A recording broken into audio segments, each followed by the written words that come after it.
itu dalam adopsi penggunaan teknologi.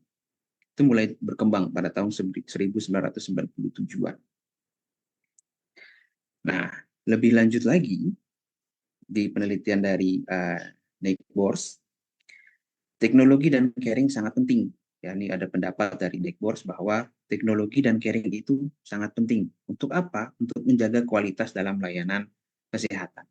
Nah, pertanyaannya pada saat tahun ini, bagaimana cara untuk kita bisa mengelaborasikan teknologi dan caring ke dalam asuhan keperawatan, sehingga harapan yang ingin dicapai, kualitas layanan bagus, efektif, efisien, cost effectiveness, dan lain sebagainya, itu bisa tercapai. Itu masih menjadi pertanyaan dan akan kita diskusikan pada pagi hari ini.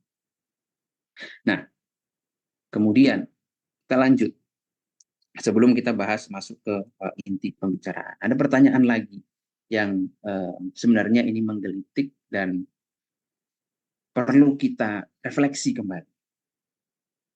Apakah kondisi saat ini dengan adanya teknologi justru menjauhkan kita, justru membuat interaksi kita kepada pasien semakin menjauh atau tidak? Ini tidak perlu dijawab, tapi kita perlu refleksi.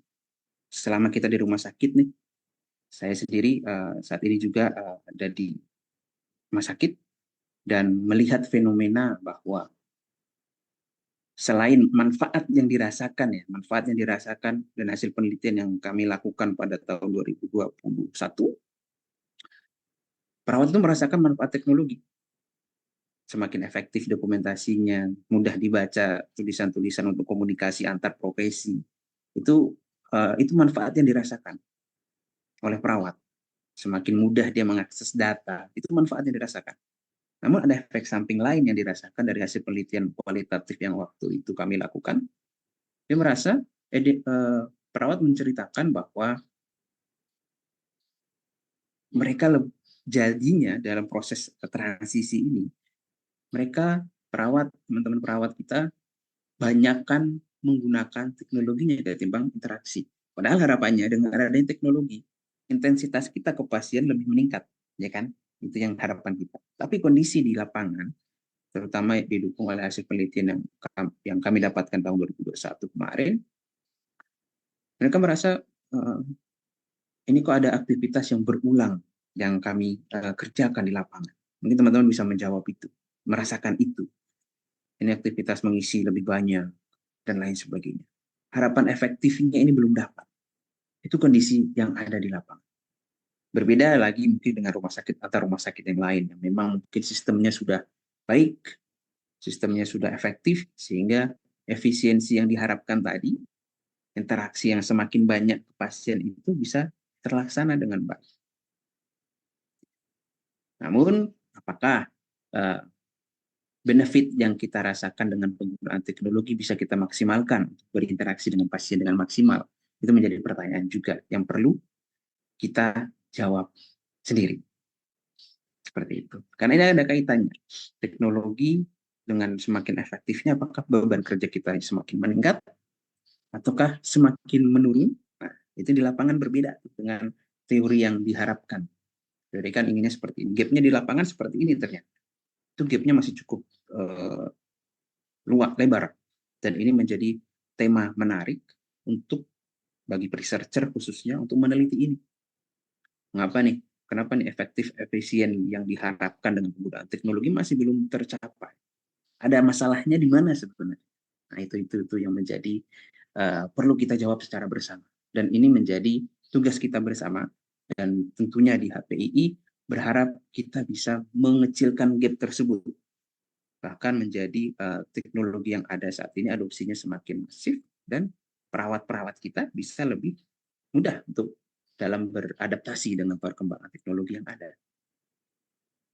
Seperti itu. Nah, kemudian ada lagi pertanyaan yang mungkin menjadi kontroversial lagi. Akankah teknologi lebih caring dari perawat? Ini menjadi pertanyaan yang menarik dan menjadi bahan refleksi bersama. Ya, akankah teknologi lebih caring dari perawat? Kalau mungkin saya tanyakan ke teman-teman ke forum, Jawabannya tidak akan mungkin. Tidak akan mungkin karena manusia, pasien masih membutuhkan interaksi dengan perawat sebagai manusia secara utuh. Namun, kalau saya melihat lagi fenomena yang ada saat ini, kalau kita lebih lanjut ya, di slide selanjutnya. Kondisi terkini masyarakat kita cenderung menggunakan gadget, cenderung asosial, cenderung ya, dalam arti ya ada banyak yang tidak seperti ini. Kecanduan gadgetnya luar biasa. Rata-rata konsumsi gadget itu hampir 3-4 jam sehari minimal. Saya sendiri pun kadang bisa sampai berapa jam sendiri. Bisa sampai 5 jam mencari informasi di gadget dan lain sebagainya. Itu kondisinya. Kemudian akses informasi semakin mudah. Kita nggak perlu nanya datang ke rumah sakit masyarakat yang awam ya. Tidak perlu ke rumah sakit untuk mengetahui kondisinya saat ini seperti apa. Tinggal cari di Google atau mungkin tanya ke ChatGPT. Ini saya mengalami kondisi ini, kondisi ini. Ini sebenarnya tandanya mengarah kemana? ChatGPT bisa jawab. Walaupun itu perlu kita klarifikasi kembali akurasinya. Apakah ini akurasi sudah akurat atau tidak, dan pastinya butuh pendapat langsung dari ahli. Tapi masyarakat pada umumnya saat ini menggunakan itu untuk mengetahui kondisinya. Apalagi sekarang yang lagi canggih-canggihnya smartwatch, wearable devices, ya. Mereka udah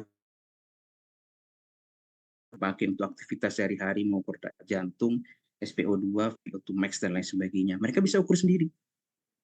Dan mereka, oh ini bentuk, ini ukurannya seperti apa, mereka cari, tahu sendiri mereka, semakin canggih. Sehingga terlebih lagi AI mampu menjawab pertanyaan terkait keluhan penyakit. Ada banyak sekarang AI yang dikembangkan, baik itu tujuannya untuk mengakses, ya, melakukan assessment ke pasien, sampai bisa mengeluarkan rekomendasi. Misalnya kalau di Indonesia itu ada periksa.id, itu bisa teman-teman coba cek. Ketika mengetik keluhannya apa, akan mengarah kemana tuh chatbotnya. Tanya terus, ditanya sampai di akhir kesimpulan kurang lebih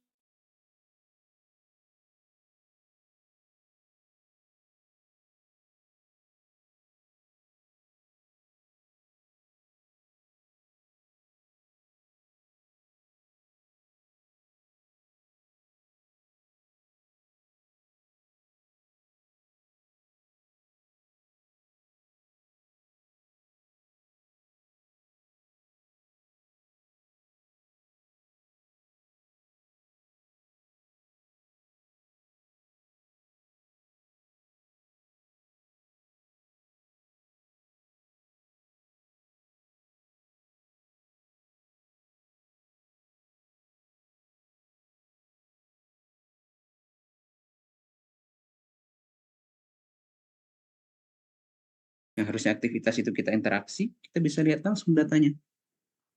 Otomatis secara tidak langsung peran kita tergantikan ke dari aktivitas-aktivitas yang rutin tadi, kita bisa kurangin, kita bisa meningkat lagi kualitas aktivitasnya bahkan. Ya, di akan tergantikan, akan, tapi tidak semua bisa tergantikan. Ada beberapa aktivitas.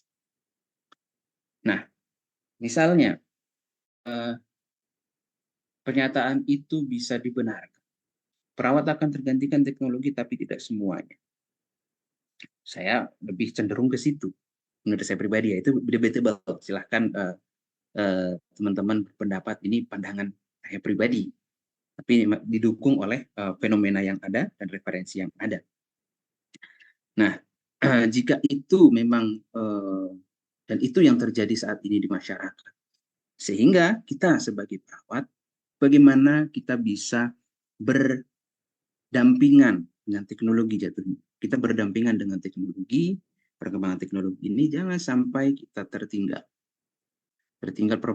Perkembangan teknologi itu sangat cepat. Kita sebagai perawat harus menyesuaikan itu. Bahkan terlibat. Nanti apa yang harus kita lakukan ada di sini nanti. Nah, kondisinya seperti ini. Kemudian apa yang harus kita lakukan? Ini menjadi pertanyaan yang perlu kita jawab bersama. Apa yang harus kita lakukan nih dengan perkembangan teknologi yang tadi? Nah, teori yang terbaru yang saat ini masih menjadi bahan perbincangan juga, di sini ada Rosanoloxin, di mana secara garis besarnya bahwa teori yang dikembangkan adalah technological competency as carrying inertia. Ini merupakan middle range teori yang intinya pada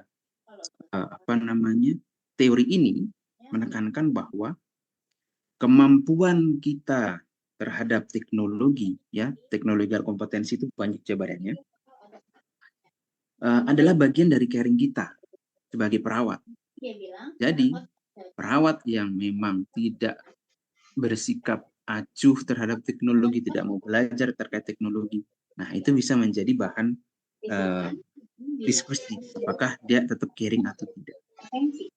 Dia akan kita bahas lebih detail. Teman-teman mungkin sering berdasarkan TCCN ini, teori kompetensi dari Loxin, kompetensi teknologi perawat mempromosikan pemahaman orang sebagai partisipan dalam perawatan dan bukan sebagai objek perawatan. Jadi di teori ini mengatakan bahwa partisipan atau pasien itu adalah orang yang terlibat atau berinteraksi. Walaupun kita pakai teknologi, di situ ada proses interaksi.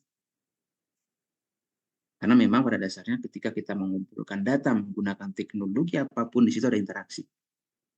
Ya, interaksi data yang dikirimkan oleh pasien, itu data yang akan kita dapatkan menjadi informasi, kita olah, kita bisa analisis data tersebut. Oh, ini yang harus kita lakukan dari data-data tersebut. Kemudian, Loxin juga berpendapat bahwa penerima layanan perawatan, pasien maupun keluarga, itu cenderung diperlakukan sebagai produk di lingkungan medis di mana kebutuhan teknologi tinggi. Yang saat ini ya fenomenanya. Bahwa dengan adanya teknologi, pasien ini menjadi produk atau menjadi bagian dari pengumpulan data di situ. Tapi sangat penting untuk menganggap pasien sebagai orang yang sangat diperlukan dalam merawat. Karena layanan berbasis atau mungkin patient center care, kita tetap harus melibatkan pasien. Interaksi kita walaupun menggunakan teknologi tetap kita gunakan. Bagaimana kita bisa maksimal berinteraksi kalau kompetensi teknologi kita tidak maksimal, ya kan?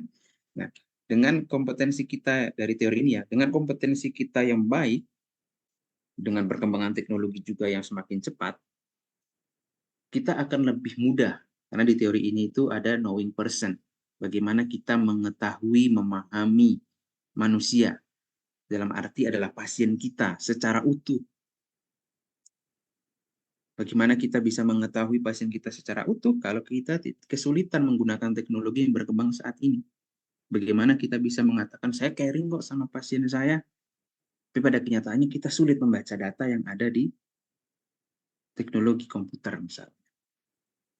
Bagaimana kita bisa mengambil tindakan selanjutnya, intervensi yang tepat, yang sesuai dengan kondisi pasien, tapi pada dasarnya kita kesulitan untuk, atau mungkin tidak bisa membaca data, atau menggunakan teknologi, ngoperasiin teknologi. Nah, itu menjadi hal yang masih diperdebatkan, tapi ini masih masuk rasional untuk bilang bahwa semakin kita mampu menggunakan teknologi, ya itu bagian dari caring kita kepada pasien. Kita mau mengenal pasien lebih dalam, ya saya harus paham teknologi. Seperti itu. Jadi, teori ini memang pada dasarnya menekankan bagaimana kita mau bersikap terbuka terhadap perkembangan teknologi, mempelajari teknologi lebih dalam. Untuk tujuannya apa? Tujuannya pasti ke pasien. Bagaimana kita bisa memahami pasien lebih dalam. Kenapa begitu? Karena dari ini yang saya kembangkan pada saat penelitian disertasi saat ini, bahwa pada dasarnya ketika kita menggunakan teknologi saat ini di rumah sakit, kita ke pasien, kita ngumpulin data, di situ di pasien itu banyak data, ya, data-data informasi itu ya, keluhan utama, tanda dan gejalanya, kemudian hasil pemeriksaan laboratorium dan lain sebagainya, itu data semua tuh di pasien. Itu data. Data itu akan menjadi informasi ketika kita olah. Kita sebagai perawat tahu cara bacanya. Data yang ada di pasien akan sekedar menjadi data di tabel di Excel, hanya akan menjadi data kalau kita tidak bisa membaca data atau mengambil data, minimal nyari datanya, gitu kan, jadi informasi. Namun untuk bisa merubah itu menjadi informasi dibutuhkan tadi integrasinya sebagaimana dengan teori yang ada. Dari teorinya Locsin, knowing people. Kita mengetahui dari data dan informasi itu, kita bisa tahu kondisi pasien, kebutuhannya pasien, dari data yang kita kumpulkan dari teknologi tadi. Baik data yang kita kumpulkan secara langsung di rumah sakit, apalagi teman-teman di puskesmas nih. Kalau di puskesmas lagi, ya data survei misal, atau mungkin wearable devices yang terkoneksi, atau mungkin pemantauan pasien jarak jauh misalnya, data pengkajian yang kita kirimkan melalui form, misalnya ada inovasi seperti itu, nah kita cari, lihat datanya bagaimana. Itu kita bisa tahu kondisi pasien saat ini kayak gini, ya kan, kondisinya kayak gini nih. Selain itu kita bisa memberi makna dalam arti, oh, dengan kondisinya seperti ini, kondisi pasien itu dengan analisis kita dan pengetahuan kita bisa tahu dia membutuhkan apa, ya kan. Selain itu ada juga kompetensi teknologi di situ. Karena untuk bisa dapat data yang baik, bagaimana kita mengakses data itu penting sekali. Tentunya data itu berinteraksi. Bagaimana data tersebut diberikan, bagaimana pasien merespon teknologi tersebut. Nah, di situ ada proses interaksi. Interaksinya bagaimana? Walaupun tidak secara langsung, ini menjadi jembatan atau menjadi awal kita bisa memenuhi kebutuhan pasien. Ya, di situ ada transaksi, pasti transaksi. Kemudian di situ ada pencapaian tujuan bersama, di mana harapannya pasien ingin sembuh, ingin mendapatkan layanan yang terbaik, kita memberikan layanan kepada pasien agar sesuai dengan keluaran yang diharapkan. Nah, dari kemampuan-kemampuan tadi, data, kemudian bagaimana si perawat memaknai, mengetahui kondisi pasien, di situ akan menjadi informasi dan knowledge. Ya, prosesnya dari data, informasi, kemudian knowledge. Menjadi pengetahuan. Karena memang tidak bisa kita serta-merta, walaupun AI secanggih apapun, kita tetap membutuhkan knowledge sebagai perawat untuk menentukan, wah ini kondisi pasien kita seperti ini. Kemudian masuk ke wisdom, sebaiknya kita melakukan tindakan ini yang utama, dengan keluhan utamanya A, B, C, D. Nah, sampai kepada wisdom itu, kita tahu kondisi pasien, kemudian harus diapakan. Nah, masuklah caringnya di situ juga, bagian dari caring, di mana caring perawat kita mengkomunikasikan ke pasien, ya kan? Karena pada dasarnya kita perawat itu bukan hanya sebagai input data saja. Kondisi lapangan mungkin salah satunya itu ya, kondisi kita saat ini. Kebanyakan perawat kita sebagai operator, input data saja. Bagaimana kita membaca data, mengakses data, kemudian menyajikan data. Nah, materi selanjutnya setelah webinar ini minggu depan itu ada data mining. Itu bagaimana peran perawat itu bisa menganalisis data yang banyak nih satu rumah sakit. Kita analisis. Kira-kira kita bisa analisis misalnya penyakit yang paling banyak itu apa saja, intervensi yang paling banyak dilakukan oleh perawat itu apa saja di rumah sakit. Kita bisa kaji, itu bisa dianalisis data tersebut. Nah, dari minggu depan seperti itu lebih lanjut lagi. Dan itu bagian dari caring kita. Bagaimana kita paham untuk mengakses data, menginterpretasikan dan menyampaikan untuk pengembangan kebijakan pastinya kita di rumah sakit atau di puskesmas. Kita dapat datanya kayak gini, kondisi pasien kayak gini, kita interpretasikan, kita sajikan, kita bisa buat rekomendasi dari situ. Ya kan, itu bagian dari care. Sehingga nanti luarannya adalah layanan yang kualitas, dan di akhirnya pasien akan mendapatkan layanan terbaik, kualitas hidupnya meningkat. Kayak gitu. Jadi integrasi itu ujungnya adalah, titik intinya adalah pasien, kualitas hidup pasien meningkat. Itu tujuan utama kita dari menggunakan teknologi. Jadi bukan hal yang terpisah antara teknologi dan tindakan keperawatan. Nah, what should we do sebagai perawat dan organisasi? Nah, ini saya coba kelompokkan. Kalau misalnya kita sebagai perawat secara individu, kita harus ngapain? Nah, kita sebagai organisasi perannya harus bagaimana? Organisasi baik itu organisasi seperti RPI maupun rumah sakit sebagai instansi. Nah, sebagai perawat, pastinya upgrade informatics kompetensi itu penting. Ya, dengan teman-teman mengikuti webinar, series dari HPI maupun dari lembaga lain berkaitan dengan teknologi, keperawatan, dan kesehatan, ini sangat menjadi bagian dari sadaran teman-teman bahwa saya harus paham teknologi agar saya bisa lebih maksimal memberikan layanan kepada pasien. Dan yang kedua, profesionalisme. Profesionalisme tidak lepas dari keinginan kita untuk lebih maksimal, ya kan, memberikan yang terbaik kepada pasien. Salah satunya dengan apa? Dengan memampukan diri kita, ya, karena tugas kita untuk memampukan diri di undang-undang pun demikian. Kita bertanggung jawab di Sumpah Perawat mengembangkan ilmu pengetahuan, ya kan? Dengan penggunaan teknologi kita acu terhadap perkembangan, nah ini mesti dipertanyakan tuh. Ya, profesionalisme salah satunya bagaimana kita meningkatkan kompetensi kita, selain kompetensi teknis, kompetensi teknologi juga pastinya. Nah, kemudian yang selanjutnya, sebagai perawat juga kita harus peka terhadap aspek etik dalam penggunaan teknologi, peka dan aware terhadap penggunaan teknologi. Salah satunya yang paling sederhana adalah kita menjaga kerahasiaan data pasien. Ya, kerahasiaan data. Bagaimana kita menjaga akun kita sendiri, ya, akun kita sebagai perawat di rumah sakit, menjaga itu sekuat apa? Maksudnya kita total apa menjaga kerahasiaan data tersebut? Ya, memaintain password kita, jangan sampai device yang kita gunakan itu bisa diakses orang lain yang bukan punya kepentingan. Ya, jangan sampai keamanan data yang kita gunakan ini, akun kita, mudah digunakan oleh orang lain. Karena saya pernah mengalami iseng, ya, waktu itu sosialisasi salah satu instansi terkait teknologi yang ada di rumah sakitnya. Kemudian dia share screen akunnya ini, passwordnya walaupun ditutup tuh. Passwordnya ditutup. Saya berpikir, ini jangan sampai passwordnya belum diubah nih.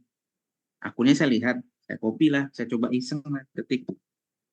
Kemudian passwordnya, kayaknya passwordnya belum diubah nih. Ada 6 huruf, coba 1, 2, 3, 4, 5, 6. Ternyata betul, terbuka. Saya bisa akses datanya ke dalam. Nah, kesadaran kita untuk menjaga itu, menjaga password kita tetap aman, itu juga menjadi hal penting yang harus kita lakukan. Itu yang sederhana, ya, banyak hal-hal. Dan kita memandang data pasien adalah pasien kita. Data pasien ini jangan sampai diakses orang, dimanfaatkan orang, digunakan oleh orang secara tidak bertanggung jawab. Memang ada orang yang memang punya keinginan khusus untuk bisa mengakses data, kemudian mungkin dihack, lebih ekstrim lagi, mungkin bisa dihack data tersebut, apalagi data pasien itu yang di rumah sakit itu mahal, itu kalau dijual di dark web. Situ banyak informasi